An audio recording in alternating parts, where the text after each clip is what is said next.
Alors, des cuisses de grenouille, un gratin de rhododendron et une escalope de foulage d'abeille. Mais vous savez, la reine, hein, je vous remercie.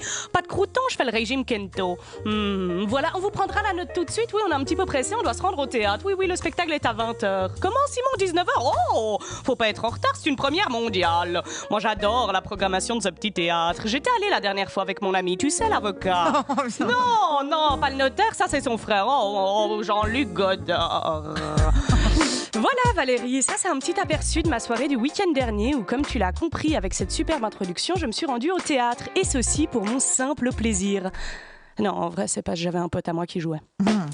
Bah oui, il y a que 3 raisons qui peuvent te faire aller au théâtre. Soit t'as un pote qui joue, soit t'as plus de 60 ans et c'est l'approche de ta mort imminente qui te donne ce besoin de t'instruire pour pouvoir mépriser les autres, soit c'est parce que t'as fait des études de théâtre et donc tu y vas parce que t'es supposé être passionné, mais en vrai, voilà, les 3/4 du temps, tu comprends rien et tu te fais chier. Bon, y a pas de jugement, je suis aussi passée par là. Enfin bref, je vais au théâtre seul donc, avec mon vieux jogos dégueulasse, et je m'assois de ces 2 vieilles dames qui, elles, pour le coup, venaient sûrement de déguster un gratin de rhododendron avec leur ami, tu sais, l'avocat. Bon, la lumière s'éteint et le spectacle commence. À ce moment, comble de l'horreur, je le sens arriver, au fond de ma gorge, dans tout mon corps, une terrible quinte de toux.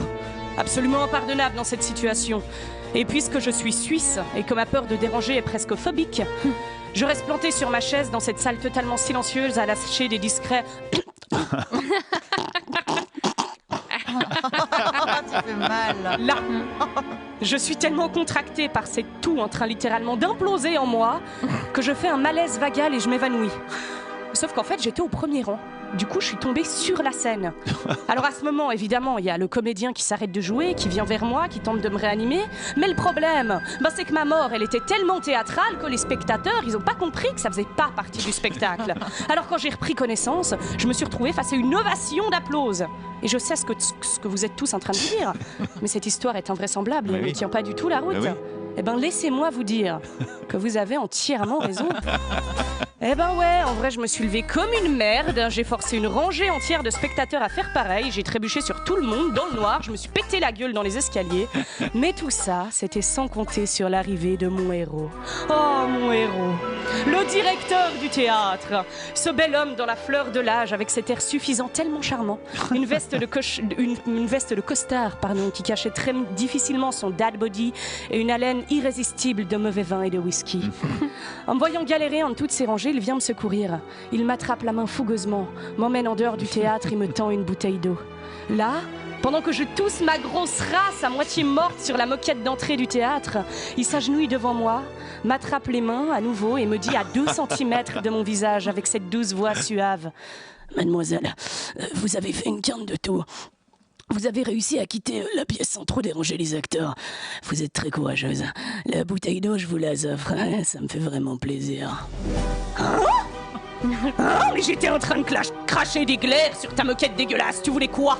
Que je fasse une pause dans ma presque mort et que je vienne encaisser ta petite bouteille d'eau surtaxée? Et en plus, j'ai déjà encaissé avant 20 balles. 20 balles pour cette pièce que je suis d'ailleurs en train de louper.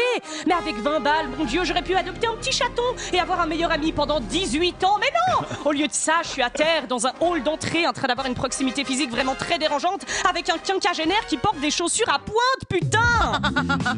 Enfin bref, ma quinte de tout se calme et je demande à mon grand héros si je peux retourner dans le théâtre. Il m'attrape à nouveau la main et après m'avoir installé debout derrière la régie, il m'explique en me murmurant dans l'oreille que je vais devoir attendre ici un petit moment. Ok, cool, moi tout me va tant que tu te casses et que t'enlèves ta main de ma hanche. Mais mon Dieu, mais c'est qui ce mec? Bon, évidemment il reste. Alors moi je continue à subir sa présence dégueulasse et je sens son souffle sur moi. J'entendais carrément son inspiration. Non mais son inspiration. Mademoiselle, je vais bientôt vous réinstaller. Il faut pas louper cette pièce, c'est une première mondiale. Là, je supporte plus, putain, je lui fous un kick arrière dans les couilles et je le piétine pendant qu'il est à terre. Puis grâce au bruit, tous les spectateurs, ils se retournent, ils s'émerveillent de mon courage. Ils se mettaient à applaudir, mais une ovation. J'entendais des « Ouais, bravo, bouh, tu détruis à toi seul le patriarcat !» Ouais, ben non, toujours pas. Parce que rappelez-vous, je suis suisse et j'ai la phobie de déranger. Je suis donc restée sans rien dire avec sa vieille main sur ma hanche jusqu'à ce que je retourne m'asseoir silencieusement pour profiter de cette pièce payée 20 balles où j'ai loupé la moitié de l'intrigue.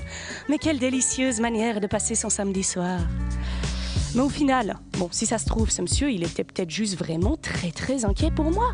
Peut-être qu'il me maintenait avec ses mains et il restait collé parce qu'il avait peur que je tombe.